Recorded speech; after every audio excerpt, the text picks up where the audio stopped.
کہ جو باہر کے جو خاص طور پہ کریڈٹ ریٹنگ ادارے ہیں انہوں نے پاکستان کے بارے میں جو اسیسمنٹ ابھی تک کیا ہے وہ بہت منفی رہا ہے، اور آپ نے دیکھا پچھلے کچھ مہینوں میں ہمارا جو کریڈٹ ریٹنگ ہے وہ اس حد تک گرا دیا گیا جیسے پاکستان تقریباً ڈیفالٹ کرنے والا ہے۔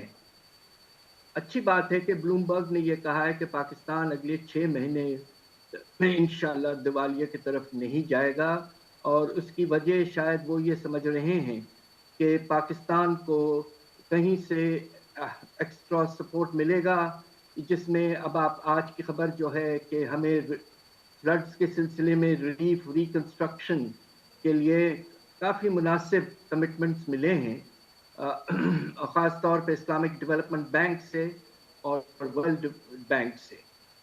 تو لہٰذا بس یہ امید ہے، مگر بات دراصل یہ ہے کہ پاکستان کو اس سال 22.8 ارب ڈالر کی ضرورت ہے، جس میں دونوں چیزیں ہیں۔ ایک تو آپ کے تجارتی خسارہ جو 7 سے 8 ارب ڈالر کم ہو کے وہاں تک پہنچے گا، اور آپ کے قرضوں کی واپسی تقریباً 14 سے 15 ارب ڈالر۔ پہلے 5 مہینے میں کل پیسہ جو باہر سے آیا ہے قرضوں کے طور پر، خاص طور پر World Bank, Asian Development Bank, Asian Infrastructure Bank وغیرہ سے، وہ مل ملا کے صرف 5 ارب ڈالر بنتا ہے۔ تو یعنی کہ نومبر کے اینڈ کے بعد سے جون کے اینڈ تک ہمیں 7 مہینے میں تقریباً 17 ارب ڈالر سے زیادہ پیسوں کی ضرورت رہے گی۔ اللہ کرے کہ بلومبرگ بھی ہمیں کچھ ہیلپ کر دے، مگر یہ بہت بڑا اماؤنٹ ہے، اور ابھی تک واضح نہیں ہے کہ یہ کس طرح پورا کیا جائے گا، اور خاص طور پہ اگر آئی ایم ایف کا پروگرام میں سستی آ گئی یا ختم ہو گیا تو یہ 17 ارب ڈالر آنے کے امکانات تقریباً نہ ہونے کے برابر ہو جائیں گے۔ ڈاکٹر صاحب یہ فرمائیے گا کہ ظاہر ہے کہ یہ بڑا ایک اماؤنٹ ہے جس کی آپ بات کر رہے ہیں، اور قرضوں کی ادائیگی کا دباؤ جو ہے وہ یقیناً سر چڑھ کے بول رہا ہے، اور بہت زیادہ کوشش جو ہے وہ کی جا رہی ہے۔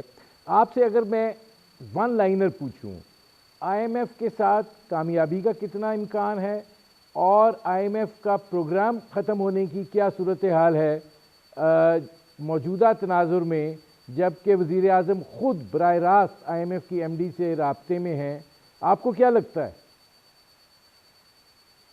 بات دراصل یہ ہے کہ اس میں آئی ایم ایف سے زیادہ ہمیں غور کرنا ہے کہ ہماری جو اس وقت کی حکومت ہے ان کا اس کے بارے میں کیا خیال ہے۔ مجھے کچھ اب ایسا اندازہ ہو رہا ہے کہ شاید کوشش یہ کی جا رہی ہے کہ جس طرح بلومبرگ کہہ رہا ہے کہ 6 مہینے تک کچھ پیسے آ جائیں، ہم دیوالیے سے بچ جائیں، اور آگے چل کر پھر الیکشن ہو، پھر دیکھا جائے گا۔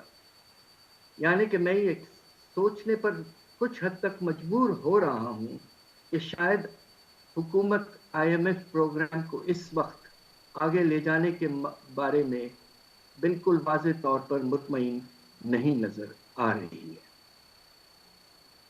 آپ یہ سمجھتے ہیں کہ حکومت جو ہے وہ آئی ایم ایف کے پروگرام کو اگر یہاں پر ختم ہو جاتا ہے تو مینٹلی پریپیئرڈ ہیں؟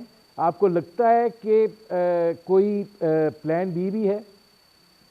میرے خیال سے کچھ ہے پلان بی۔ اب تو یہ کہ کچھ واضح یہ بھی ہو گیا ہے کہ کچھ پیسے جو ہیں آج کی جنیوا کانفرنس کے بعد کچھ پیسوں کی رفتار بڑھنے کا امکان ہے۔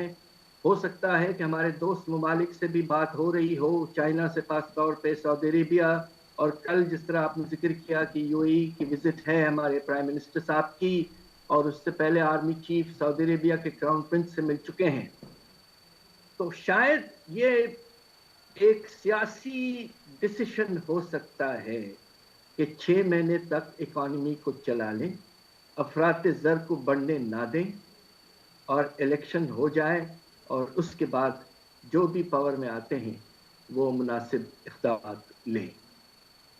ڈاکٹر صاحب یہ فرمائیے گا کہ وجہ ہے کہ آپ یہ بات کہہ رہے ہیں کہ یہ حکومت ایک سیاسی فیصلے کی طرف بڑھتی ہوئی دکھائی دے رہی ہے اس صورتحال میں کہ شاید کوئی دوست ممالک آگے آ جائیں، لیکن پھر یہ سوال پیدا ہوتا ہے کہ ابھی تک یہ بیانیہ کہا جا رہا تھا کہ دوست ممالک اس لیے نہیں آ رہے کہ آئی ایم ایف کے ساتھ ہمارے معاملات جو ہیں وہ درست نہیں ہو رہے، اور اگر آئی ایم ایف کے ساتھ ہمارے معاملات درست نہیں ہوں گے تو دوست ممالک بھی جو ہے وہ اس وقت تک آگے نہیں آئیں گے۔ تو آپ کو لگتا ہے کہ اگر ہم اس سیاسی فیصلے کی طرف بڑھ جاتے ہیں تو دوست ممالک جو ہیں وہ آگے آئیں گے، اور پاکستان کی جو اس وقت ضروریات ہیں جن کا تذکرہ آپ نے کیا ہے 17 ارب ڈالر کے لگ بھگ کی، اس دباؤ میں سے کیسے نکلا جا سکے گا؟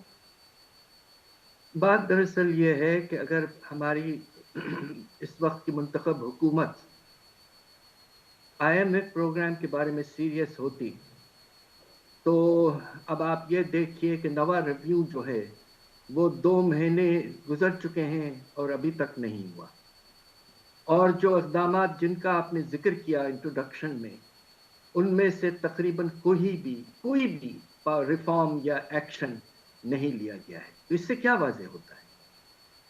اور خبر یہ تھی کہ شاید کچھ دنوں میں آئی ایم ایف کا ڈیلیگیشن سٹاف آئے گا مینیجنگ ڈائریکٹر کے بات چیت کے بعد پرائم منسٹر کے، تو وہ آ کے کیا کہیں گے آپ سے کہ آپ نے جو کمٹمنٹس کیے ہیں لیٹر آف انٹینٹ میں، جو حکومت نے دستخط کر کے آئی ایم ایف کو دیا ہے، اس میں نان امپلیمنٹیشن زیادہ ہے۔ تو اس سے تو واضح ہو چکا ہے کہ پاکستان کی اس وقت کی حکومت جو ہے وہ آئی ایم ایف پروگرام کے بارے میں سیریس نہیں ہے۔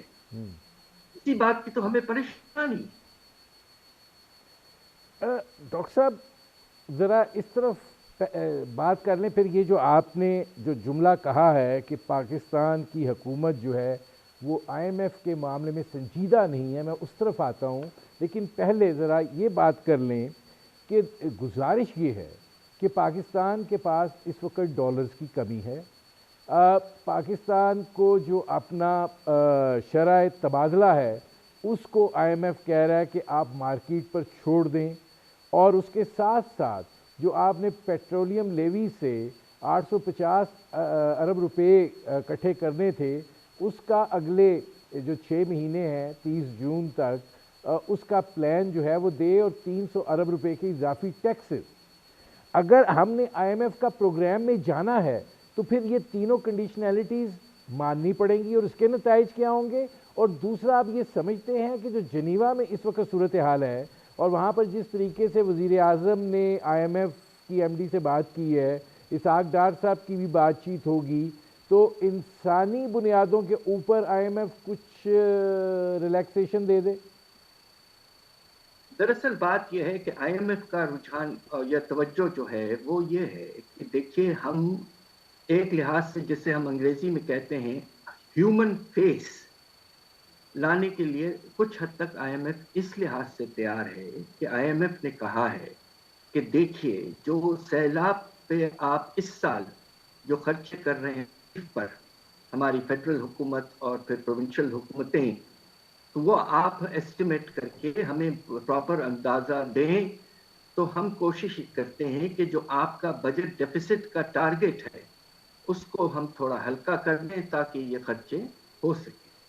تو آئی ایم ایف نے اس لحاظ سے تو ایک ہیومن فیس دکھانے کی کوشش ضرور کی ہے، اور جنیوا کانفرنس کے باہر پاکستان کے فائنانس منسٹر کی آئی ایم ایف کی ڈیلیگیشن سے بھی میٹنگ ہونی ہے۔ مگر جو بات یہ ہے کہ آئی ایم ایف جو ایک lander of the last resort ہے، ان کا فرض یہ ہوتا ہے کہ کسی ملک جب ان کے پاس آتا ہے ان کو دیوالیے سے بچایا جائے۔ دیوالیے سے بچانے کے لیے سخت سے سخت اقدامات ملکوں کو لینے پڑتے ہیں، ورنہ ہوگا یہ کہ دیوالیے کے بعد خدا نخواستہ اس سے بھی سخت آپ اقدامات لینے پڑتے ہیں، جس طرح آپ نے سری لنکا میں دیکھا۔ اس وقت وہاں کے افراط زر کی رفتار 60% ہے، ہمارے ہاں اس وقت 25% ہے۔ خدا نخواستہ اگر ہم دیوالیے کی طرف چلے گئے تو ہمارے یہاں بھی 60% افراط زر ہو سکتا ہے۔ تو اس لیے ہم سب پریشان ہیں کہ ہمیں سمجھ میں نہیں آ رہا ہے اس وقت کہ ہماری حکومت کی کیا پالیسی ہے. کیا اب دیکھیے اگر کچھ دنوں میں آئی ایم ایف کا سٹاف آ ہی بھی جاتا ہے تو ہم کیا کہیں گے ان سے کہ ہم نے یہ بھی نہیں کیا، یہ بھی نہیں کیا، یہ بھی نہیں کیا، تو کیا آگے کہاں سے بڑھیں گے آپ؟ جائیں گے. تو لہٰذا مجھے پریشان جی مجھے حفیظ پاشا صاحب ایک بریک لینا پڑ رہا ہے. ناظرین، سابق وزیر خزانہ ڈاکٹر حفیظ پاشا سے ہماری گفتگو جاری ہے. وقت ہوا ایک مختصر سے کمرشل بریک کا. ملتے ہیں اس وقفے کے بعد.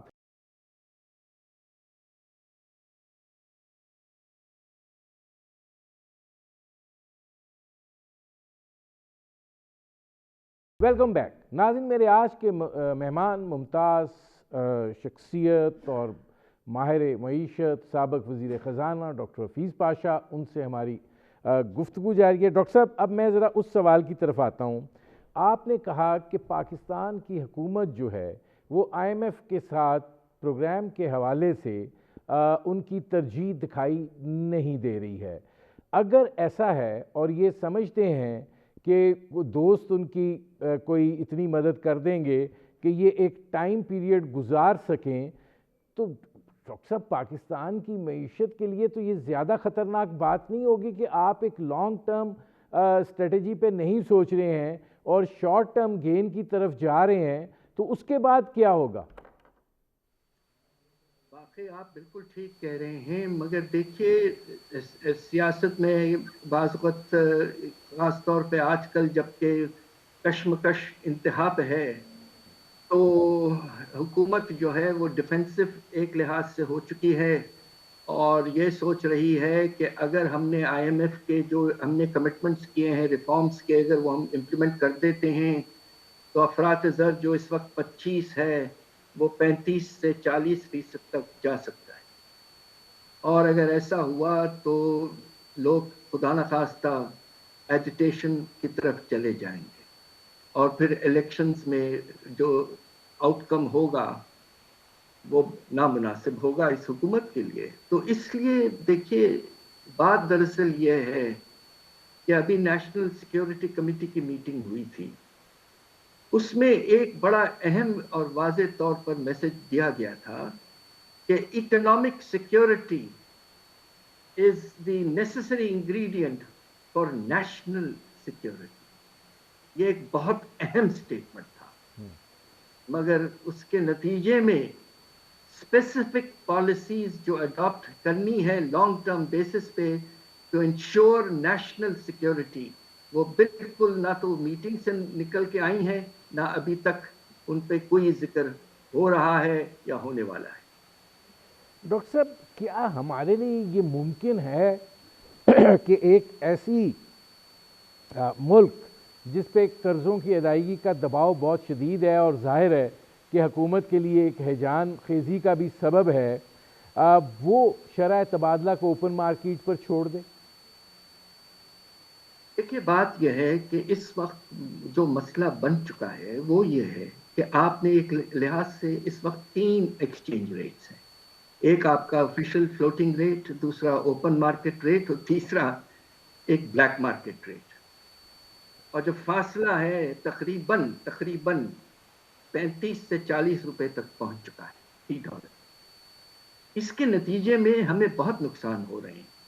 آپ یہ دیکھیے کہ پہلے 5 مہینے میں جو ریمیٹنسز میں کمی آئی ہے اس کا بہت بڑا فیکٹر جو ہے وہ ڈائیورژن ہے ٹورڈز ہنڈی حوالہ مارکیٹ. ہم نے ابھی تک کوئی $1.5 ارب کا نقصان ہو چکا ہے ریمیٹنسز میں، اور سال بھر اگر اسی طرح کا فرق رہا ایکسچینج ریٹس میں تو $4 ارب کا نقصان ہو سکتا ہے. دوسری طرف آپ یہ دیکھیے کہ ایکسپورٹرز بھی اب اپنا جو ارننگ ہے وہ باہر رکھ رہے ہیں یا کسی اور طریقے سے واپس لا رہے ہیں. اور آپ نے دیکھا کہ نومبر کے مہینے میں اور انفیکٹ دسمبر میں بھی تقریباً 16% ایکسپورٹس میں کمی آئی. تو نقصان ہمیں اس طرح سے ہو رہا ہے کہ پیسہ کہیں اور جا رہا ہے اور ساتھ ساتھ افغانستان میں جو اسمگلنگ ہو رہی ہے وہ بھی ایک بہت بڑا فیکٹر ہے. اس طرح کی ڈسٹارشن اور لاس آف ریونیوز اینڈ انکم یہ اس لیے ہے کہ فاصلہ بے تحاشا بڑھ چکا ہے آفیشل ریٹ اور بلیک مارکیٹ ریٹ. تو میں یہ سمجھتا ہوں کہ مناسب پالیسی یہ ہے کہ آپ ایکسچینج ریٹ کو استعمال کریں اور ایل سیز کو روکنے کا جو ایک آربیٹری طریقہ نکالا گیا تھا وہ آپ چھوڑیں، اور مارکیٹ بیسڈ ایکسچینج ریٹ کم از کم 10 سے 15% آپ آگے لے جائیں، اور اس کے نتیجے میں کوشش یہ ہوگی کہ حوالہ ہنڈی ٹرانزیکشنز کم ہو. اور اس سے کوئی ضروری نہیں ہے کہ قیمتوں میں زیادہ اضافہ ہو، اس لیے کہ جب آپ ایل سیز کے نتیجے میں روک رہے ہیں تو سپلائی شارٹیجز پیدا ہو رہی ہیں، اور اس کے نتیجے میں قیمتیں تو بڑھ رہی ہیں. تو اس وقت میں سمجھتا ہوں کہ مناسب policy is a market determined exchange rate policy.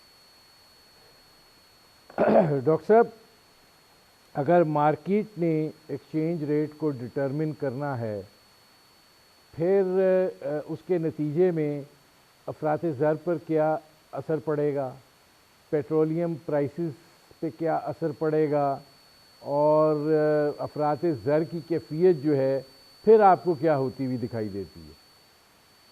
دیکھیے، اس میں یہ چیز ہے جس طرح میں نے آپ سے کہا کہ جو اس وقت کی پالیسی ہے کہ ایکسچینج ریٹ کو آرٹیفیشلی لو رکھو اور ان درآمدات کو اس طرح کنٹرول کرو کہ ایل سیز کو روک دو.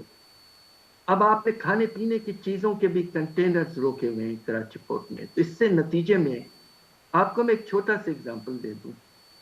ویجیٹیبلز، سبزیاں، اس وقت آپ کو حیرت ہوگی کہ پیاز کی قیمت 5 گنا ہو چکی ہے، شارٹیجز بے تحاشا ہیں.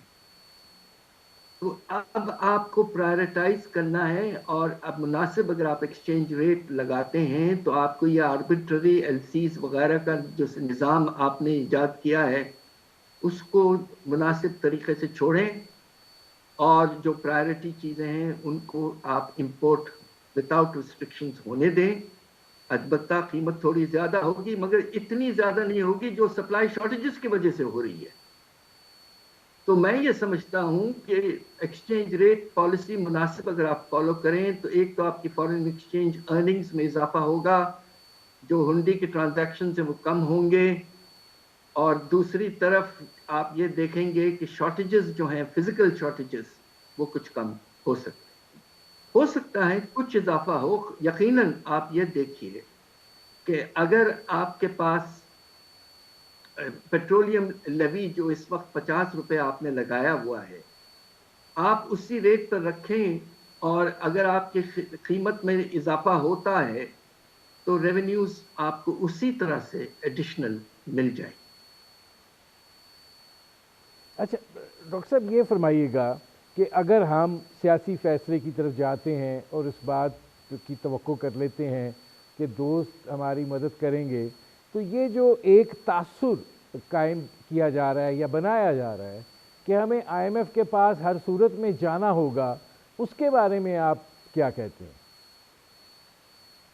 یقیناً یہ خیال ہے، مگر ہو سکتا ہے کہ کچھ جیو پولیٹیکل اسٹریٹجک کنسیڈریشنز کے بنا پر، میں زیادہ اس کو واضح نہیں کرنا چاہتا، ہو سکتا ہے کہ چائنا، سعودی عربیہ خاص طور پہ دوستی کا اظہار کریں. اب آپ یہ دیکھیے، اسلامک ڈیولپمنٹ بینک جو ہے وہ تو از اسینشلی مینجڈ بائی سعودی عربیہ، اور وہ ہے بھی جدہ میں. انہوں نے اتنا اللہ کے فضل سے ہمیں سپورٹ کیا ہے، $4.2 ارب فلڈز کے لیے. تو ہو سکتا ہے جیو پولیٹیکل اسٹریٹجک کنسیڈریشنز آ جائیں، اور ہمارے میجر جو دوست ملک ہیں وہ آئی ایم ایف ہو یا نہ ہو، ہمیں کچھ پیسہ آنے والے 6 مہینے کے لیے کم از کم ہمیں سپورٹ کرتے. اب اس میں ڈاکٹر صاحب دیکھنا یہ ہے کہ ہم قرضوں کی ادائیگی کے جھنجھٹ میں پھنسے ہوئے ہیں، مزید ہم یہ قرضے ایکوائر کر رہے ہیں، اور ظاہر ہے کہ آپ پر دباؤ جو ہے وہ بڑھتا چلا جائے گا، اور معیشت اندر سے جو ہے وہ اس میں لال کا شکار ہے، صنعت آپ کی چل نہیں رہی ہے، سٹاک مارکیٹ آپ کی پرفارم نہیں کر رہی ہے، یہ ساری چیزیں مل ملا کر گراوٹ کا سبب بن رہی ہیں. جیسے آپ نے کہا ترسیلات زر میں بھی کمی ہو گئی ہے، برآمدات میں بھی کمی ہو گئی ہے، درآمدات ہم نے مصنوعی طریقے سے روکی ہوئی ہیں، جو شرح تبادلہ ہے اس کو ہم نے مصنوعی طریقے سے مینٹین کیا ہوا ہے. تو یہ سارا مل ملا کر یہ جو مغلوبہ ہے اس میں سے نکلے گا کیا at the end of the day, چاہے 6 مہینے ہوں یا 8 مہینے ہوں یا 4 مہینے ہوں؟ بات دراصل یہ ہے کہ سیاسی رجحان جو ہے وہ یہ ہے کہ ہم الیکشن سے پہلے کسی نہ کسی طریقے سے ملک کی معاشی جو نظام ہے اس کو چلا رہے. آگے چل کر جس طرح اپوزیشن کے لیڈر عمران خان صاحب کہتے ہیں کہ الیکشن کے بعد ہی کوئی ایسی منتخب حکومت آئے گی جو بڑے بڑے اقدامات لے سکے، تو مجھے کچھ یہ لگتا ہے کہ شاید اس وقت کی حکومت کی یہ کوشش ہے کہ کسی نہ کسی طریقے سے 6 مہینے گزار لیں اور دیکھا جائے گا بعد میں الیکشنز کے بعد کیا ہوتا ہے. اچھا، اس میں ڈاکٹر صاحب اب دو چھوٹے چھوٹے سوال ہیں. ایک تو یہ کہ یہ جو تاثر ہے کہ پاکستان ڈیفالٹ کر جائے گا اگلے 6 مہینے میں، وہ ہوتا ہوا دکھائی نہیں دیتا، اس کے بارے میں تو مطمئن ہو جانا چاہیے. دیکھیے، میں نے آپ سے یہ کہا ہے کہ خطرہ تو موجود ہے. ابھی یہ دیکھنا ہے کہ جو اضافہ ہمیں چاہیے سپورٹ کا وہ آتا ہے یا نہیں، اور حکومت کو یقیناً یہ کچھ اسیسمنٹ کی ہوگی. ورنہ آپ مجھے یہ بتائیے کہ آئی ایم ایف کا پروگرام جو ہے 2 مہینے لیٹ ہو چکا ہے اور حکومت نے ایک سٹیپ بھی آگے نہیں لیا. اس کی کیا وجہ ہے؟ یہ بات تو بالکل واضح ہو چکی ہے کہ حکومت جو ہے سفرنگ فرام، جسے انگریزی میں کہتے ہیں پالیسی پیرالسس. تو کیوں ایسا ہے؟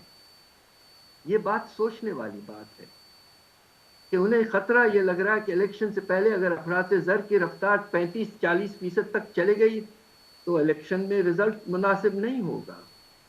تو اس لیے مجبوراً ہمیں یہ سوچنا پڑ رہا ہے کہ ابھی جسے کہتے ہیں نا wait and see policy adopt کی جائے. آخری سوال ڈاکٹر صاحب یہ فرمائیے گا کہ عوام جو اس وقت معیشت کی کڑائی میں وہ جیسے پاپ کارنز ابلتے ہیں اس طرح ابل رہی ہے، اس کا کیا بنے گا؟ مجھے افسوس سے کہنا پڑتا ہے کہ جو افراط زر کی رفتار ہے، آپ اس میں یہ سوچئے کہ ہمارا کنزیومر پرائس انڈیکس تو تقریباً 25% سے بڑھ رہا ہے، مگر کھانے پینے کی اشیاء کی قیمت جو ہے وہ 35% سے زیادہ ہے. اور آپ یہ دیکھیے کہ آٹے کی قیمت 50% تک بڑھ رہی ہے. دوسرے طرف میں نے آپ کو ایک اگزامپل دیا پیاز کا کہ 500% اضافہ ہوا ہے، اس میں 400% اضافہ ہوا. ایسے بہت سی چیزیں ہیں. آپ دیکھیں مرغی کی قیمت بھی 40 سے 50% بڑھ چکی ہے. کیا بتاؤں آپ کو، میں نے پاکستان پہ تقریباً 35-40 سال کام کیا ہے. مجھے کبھی ایسا وقت نہیں یاد ہے کہ ہمارے ملک کے حالات اس حد تک خراب ہوں اور ہمارا جو ورکنگ کلاس ہے، مڈل کلاس ہے، جو غریب لوگ ہیں، وہ اس حد تک پس گئے ہوں افراط زر میں اور بے روزگاری میں. بس ہم دعا ہی کر سکتے ہیں کہ اللہ ہمارے پیارے ملک کو کسی نہ کسی طریقے سے بچائے اور آگے لے. خدا حافظ. بہت شکریہ ڈاکٹر حفیظ پاشا. ناظرین، یہ تھے سابق وزیر خزانہ ڈاکٹر حفیظ پاشا. آپ نے ان کی گفتگو سنی. وقت ہوا ہے مختصر سے کمرشل بریک کا. ملتے ہیں اس وقفے کے بعد.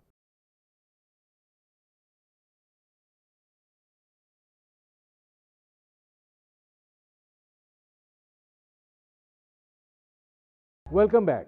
ناظرین، یقیناً پاکستان کی معیشت جو ہے وہ اس وقت دباؤ میں ہے اور آپ نے ڈاکٹر حفیظ پاشا کی گفتگو بھی سنی اس حوالے سے. لیکن پاکستان میں سرمایہ کاروں کا اعتماد جو ہے وہ بھی لرزاں ہے اور ظاہر ہے کہ اس حوالے سے دو چیزیں بیرومیٹر کا کام کرتی ہیں، ایک سٹاک مارکیٹ جو بہت برے طریقے سے پرفارم کر رہی ہے، اور دوسرا پاکستان کی صنعتی پہیہ جو یا تو رک رک کر چل رہا ہے، یا پھر صنعتیں بند ہو رہی ہیں، یا وہ اپنی پیداوار جو ہے اس میں کمی لا رہی ہیں۔ اس حوالے سے جانیں گے کہ یہ صورتحال جو ہے یہ کس حد تک بے یقینی کی کیفیت جو ہے وہ اثر انداز ہو رہی ہے، اور اب اگر کوئی اچھی خبر جنیوا سے آ رہی ہے، یا پھر یہ کہ ظاہر ہے کہ کل وزیر اعظم پاکستان شہباز شریف بھی یو اے ای میں ہوں گے، اور آرمی چیف بھی یو اے ای میں ہوں گے، اور وہاں پہ پاکستان کی موجودہ جو معاشی صورتحال کے تناظر میں اس کو بہت اہمیت دی جا رہی ہے، تو کیا وہاں سے بھی کوئی اچھی خبر نکلتی ہے؟ ہمارے ساتھ موجود ہیں، پاکستان کی معیشت کو بہت اچھا جانتے ہیں، بہت سارے فیصلہ سازی میں ان کی تجاویز بھی شامل ہوتی ہیں، اہم میٹنگز کے وہ سرخیل بھی ہوتے ہیں، ممتاز صنعت کار ہیں عارف حبیب۔ عارف حبیب صاحب، یہ فرمائیے گا کہ یہ سٹاک مارکیٹ میں جو ایک زلزلہ ہے اور بڑے تواتر کے ساتھ ہے، اس کی وجہ کیا آپ کو نظر آ رہی ہے؟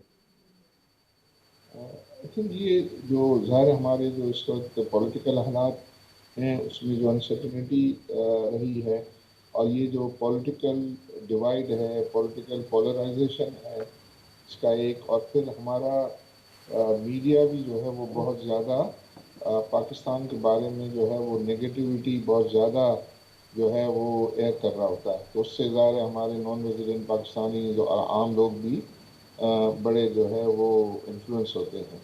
اور پھر یہ ہوا ہے کہ اس ڈیفیکلٹ پیریڈ میں جب کہ ہم کرنٹ اکاؤنٹ ہمارا ڈیفیسٹ کا مسئلہ تھا، اور پرٹیکولرلی ایکسٹرنل اکاؤنٹ کے اوپر جو چیلنجز رہے ہیں، تو اس میں جو ہے وہ پرٹیکولرلی جو پاکستان کے ڈیفالٹ ہونے اور نہ ہونے پر جو اتنی زیادہ ڈسکشن ہوتی ہے، تو عام آدمی جو ہے وہ بہت زیادہ ڈسٹرب ہو جاتا ہے، اور اس کا جو امپیکٹ پھر یہ کہ اوور آل انویسٹمنٹ سینٹیمنٹ پہ پڑتا ہے۔ تو جب لوگ کنفیوز ہو کے یہ کہتے ہیں کہ یار ہم کیش میں کنورٹ ہو جائیں اور اس وقت ہم انویسٹمنٹ کے لیے مزید انتظار کریں، تو اس وجہ سے جو ہے وہ اتنی ویلیوشنز نیچے آ گئی ہیں، اور وہ ویلیوشن جو ہے اس میں یہ ریکارڈ لو پر ہیں اس وقت۔ ہم نے 2008 کا کرائسس بھی دیکھا تھا، 1998 میں بھی دیکھا تھا، بٹ ویلیوشنز اتنی کم جو ہے وہ نہیں تھی جو کہ آج ہیں۔ تو یہ سارے فیکٹرز ہیں۔ پھر فارن انویسٹرز جو ہے وہ مسلسل ہمارے یہاں سے انہوں نے ایگزٹ کرتے رہے، میوچل فنڈز نے جو ہے وہ سیلز کی ہیں، انشورنس کمپنیز نے سیل کی ہیں، دو انڈیویجولز نے اور ہائی نیٹ ورتھ انڈیویجولز نے اور بینکس نے جو ہے مارکیٹ میں انویسٹمنٹس کی ہیں۔ لیکن جو چونکہ اوپن اینڈ میوچل فنڈ تو یہ ہوتا ہے کہ جو بھی ان کے پاس ریڈمپشن آتی ہے تو ان کے پاس کوئی چارہ نہیں ہوتا سوائے اس کے کہ وہ اپنے سٹاکس بیچیں اور ان ریڈمپشنس کی جو ہے کو پے کریں۔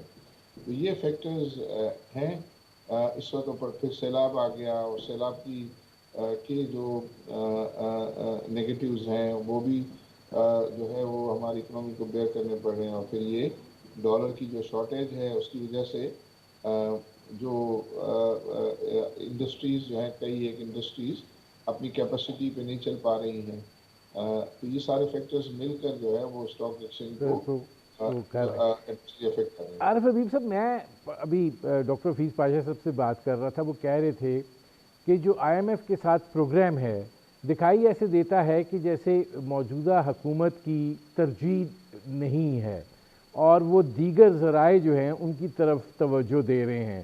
آپ چونکہ بہت ساری چیزوں میں شامل ہوتے ہیں، آپ کو لگتا ہے کہ پاکستان جو ہے وہ آئی ایم ایف سے اگر نہیں اس طریقے سے جس طریقے سے وہ چاہتا ہے معاملہ طے ہوتے تو وہ راستہ تبدیل کرے گا؟ اس میں ایسا نظر آتا ہے کہ جہاں تک کہ آئی ایم ایف کے ساتھ پروگرام ریزیوم کرنے کی بات ہے، اس میں تو گورنمنٹ جو ہے وہ کمیٹڈ نظر آتی ہے، اور وہ اس چیز کا اعادہ بھی کرتے ہیں، لیکن مجھے ایسا فیل ہوتا ہے کہ وہ یہ کوشش کر رہے ہیں کہ جو بہت زیادہ ٹف کنڈیشنلٹیز ہیں اس میں کچھ مراحت مل جائیں، اور ان مراحت کو حاصل کرنے کے لیے کچھ یہ ٹائم لے رہے ہیں اور ٹائم لگا رہے ہیں۔ ان کی یہ کوشش ہے، کیونکہ سم ہاؤ ان کو گورنمنٹ کو یہ فیلنگ ہو گئی ہے کہ ہم نے جو پہلے جو ڈیسیشن لیے تھے ٹف ڈیسیشنز، اس سے ہم نے اپنا جو ہے پولیٹیکل کیپٹل لوز کیا ہے. تو وہ چاہتے ہیں کہ ہم فردر، ایک تو یہ ہے کہ عوام پر جو ہے وہ بوجھ نہ ڈالیں، اور اس کی وجہ سے جو اس کی ایڈورس امپلیکیشنز ہوں گی آن دیئر پولیٹیکل کیپٹل، اس سے ہم بچ سکیں یا اس کو منیمائز کر سکیں. اس میں عارف حبیب صاحب یہ فرمائیے گا کہ ظاہر ہے پاکستان اس وقت قرضوں کی ادائیگی کا جو دباؤ ہے اس کی بڑی شدت جو ہے وہ محسوس کی جا رہی ہے.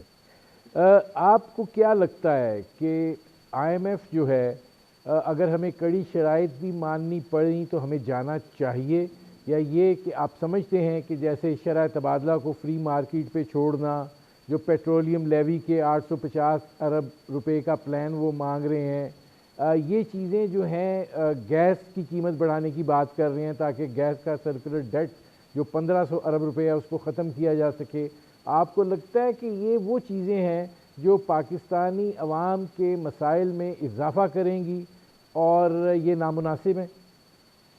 آئی تھنک یہ گیس کی قیمتوں کو ریوائز کرنا یا پیٹرولیم پہ لیوی ڈالنا اتنا زیادہ وہ عوام کو بہت زیادہ افیکٹ نہیں کرتا ہے جتنا اس کا جو ہے وہ شور ہوتا ہے. ان کو یہ چاہیے کہ فوڈ آئٹمس کو جو ہے وہ دیکھیں کہ ان کے پرائسز جو ہے وہ کنٹرول میں رہیں. عام آدمی اس کو زیادہ جو ہے وہ استعمال کر رہا ہوتا ہے.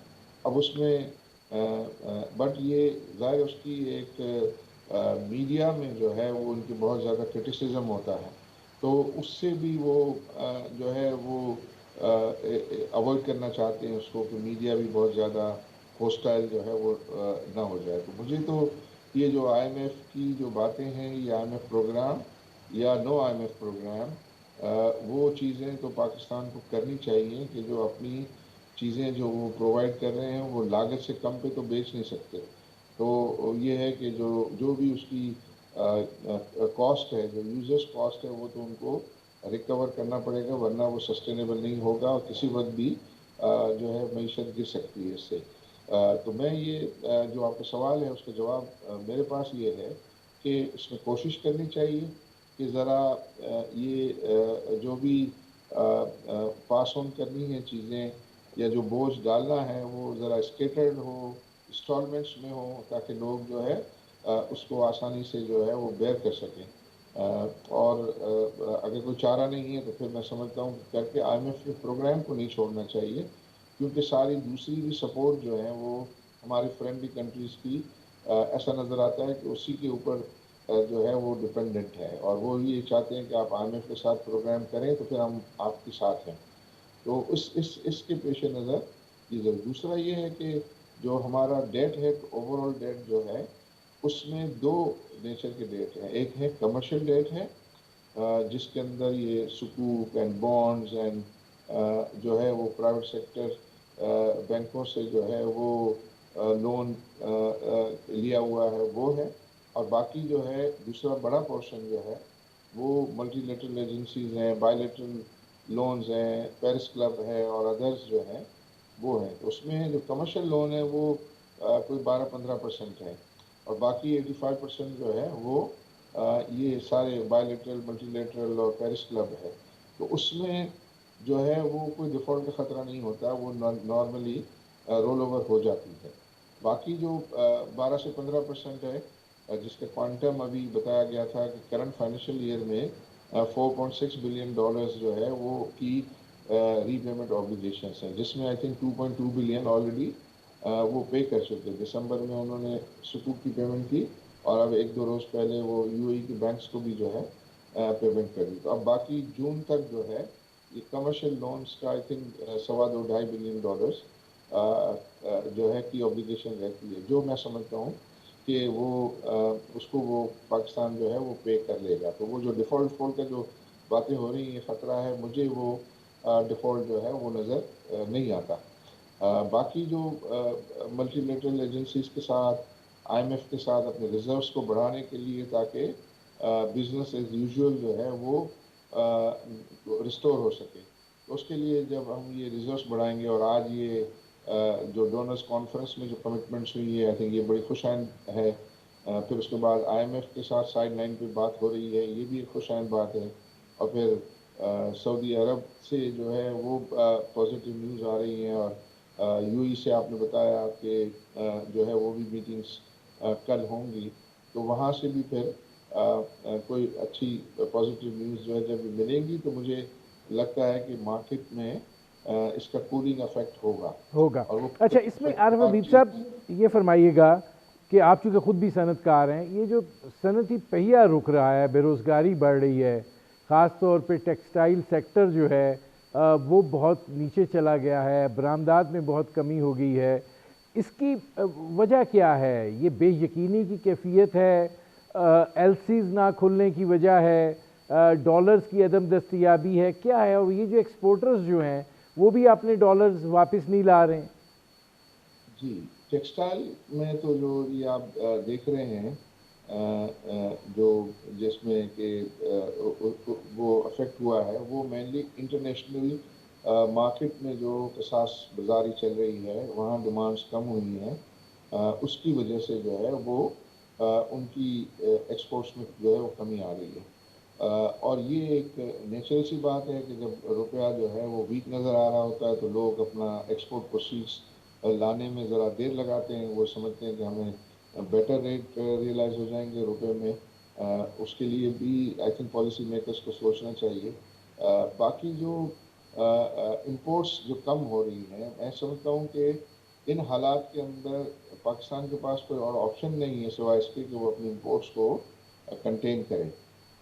کیونکہ یہ ہمارے ہاتھ میں ایکسپورٹ بڑھنا، ریمیٹنس بڑھنا، یہ تو ظاہر میڈیم ٹو لانگ ٹرم جو ہے وہ اقدامات مانگتے ہیں. تو اس کے اندر صرف ضرورت اس بات کی آئی تھنک یہ پالیسی ٹھیک ہے کہ امپورٹ کو جو ہے وہ کنٹین کیا جائے، بٹ اس کو ٹرانسپیرنٹ وے میں پرائرٹائز کرنا چاہیے. پرائرٹائزیشن میں اسٹیک ہولڈرز ہیں ان کو بھی شامل کرنا چاہیے. اینڈ گورنمنٹ کی طرف سے جو ہے وہ یہ کمٹمنٹ ہو کہ وہ اپنا فیول کی امپورٹ کو جو ہے وہ کم کریں، اور زیادہ کم کریں. وہ میں سمجھتا ہوں کہ بہتر ہوگا کہ 30% تک جو ہے کم کریں. جو $27 بلین کی ہماری فیول کی اچھا، امپورٹ اس ہوئی میں ہے عارف حبیب صاحب اس میرے کو پاس کم آخری کریں. 2 منٹ ہیں. یہ فرمائیے گا کہ موجودہ حکومت جو ہے جس طریقے سے شہباز شریف صاحب کوشش کر رہے ہیں، یہ ان کی منصوبہ بندی 6 مہینے الیکشن تک کے لیے ہے، یا آپ یہ سمجھتے ہیں کہ آگے کے لیے بھی کوئی یہ اقتصادی صورتحال کے حوالے سے سوچ رہے ہیں، یا یہ ہے کہ یہ 6 مہینے گزر جائیں اور پھر اس کے بعد الیکشن ہو جائیں اور پھر جو حکومت آئے پھر دیکھی جائے گی کیا ہوتا ہے؟ آئی تھنک یہ جو بھی اس وقت تو جو ہے وہ فائٹنگ موڈ میں ہے گورنمنٹ، اور جو ہمارے ایکسٹرنل اکاؤنٹ کو سنبھالنا ہے، ہمارے روپی کی ویلیو کو ڈالر کے سامنے سنبھالنا ہے، اور ہماری جو ڈیٹ پیمنٹ کی آبلیگیشنس ہیں ان کو سنبھالنا جو ہے وہ پرائرٹی ہے. اور اس وقت آئی تھنک پرائرٹی وہی ہونی چاہیے. پھر ذرا حالات جو ہے ذرا نارمل ہوں تو پھر لانگ ٹرم چیزیں ہوں. بٹ میں یہ کہوں گا کہ ہمارے ملک میں باتیں ہوتی ہیں کہ ہم کیئر ٹیکر گورنمنٹ لے آئیں گے، فلاں ہوگا، یہ ہوگا. کیونکہ لوگ تو پاکستانی ہیں نا سارے اگر پارٹی اے ہو، پولیٹیکل پارٹی اے ہو، بی ہو، سی ہو، پنڈی ہو، یا جو ہے وہ ٹیکنوکریٹس ہوں، آئی تھنک ایسے حالات میں تو تمام کو جو ہے وہ یونائٹ ہو جانا چاہیے. اس کے اندر یہ ایک دوسرے کی ٹانگیں کھینچنا جو ہے وہ کسی صورت میں جو ہے وہ افورڈیبل نہیں ہے. اور اس میں تمام کو جو ہے وہ شامل ہو کے یہ کوشش کرنی چاہیے کہ یہ مشکل حالات سے ہم جو ہے نکلیں. اور اس کو نکالنے میں ہمیں تو یاد ہے ہم اپنی اسٹاک ایکسچینج میں جب پالیٹکس ہوتی تھی لیکن کوئی کرائسس آ جاتا تھا تو تمام ہمارے جو پولیٹیکل مخالفین ہیں وہ بھی ایک ساتھ مل جاتے تھے اور مل کر ہم کرائسس کو جو ہے وہ ہینڈل کرتے تھے. تو الحمدللہ سکسیسفلی ان کو ہینڈل کر پاتے تھے.